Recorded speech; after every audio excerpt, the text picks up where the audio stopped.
పోటీ ప్రపంచంలో లేనిపోని కోరికలను నిర్దేశించుకుని మనుషులు ఉరుకులు పరుగులు పెడుతూ ఒత్తిడికి గురవుతున్నారని శ్రీ అరబిందో ఆశ్రమం తెలుగు రాష్ట్రాల అధ్యక్షులు ములుగు శ్రీనివాసులు అన్నారు. బాహ్య ప్రపంచానికి ఆకర్షితుడవుతున్న మనిషి తనలోకి చూడటం లేదన్నారు. శ్రీ అరబిందో ఆశ్రమం 29వ వార్షిక సమావేశాన్ని హైదరాబాద్లోని హోటల్ టూరిజం ప్లాజాలో నిర్వహించారు.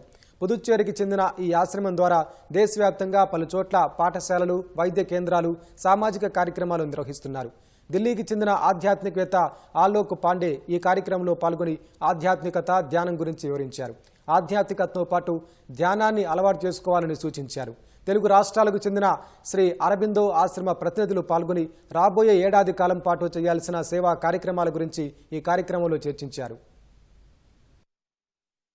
సంఘంలో వేరియస్ వర్గాల దగ్గరికి వెళ్ళి అందరికీ కూడా జీవితాన్ని పరిపూర్ణంగా ఆనందంగా ఎట్లా జీవించాలి, దీంట్లో మనకు ఉండవలసిన నైతిక విలువలేమిటి, ఆధ్యాత్మిక విలువలేమిటి, ఆ ఆధ్యాత్మిక మార్గం మీద సులువుగా నడవడం ఎట్లాగా, ఈ లోకాన్ని కాదని వెళ్ళడం కాదు, ఈ జీవితాన్ని తీసుకుని దాన్ని దైవత్వం వైపుకి ఎట్లా మలచాలి, ఈ ప్రయత్నాలు మేము చేస్తూ ఉంటాము.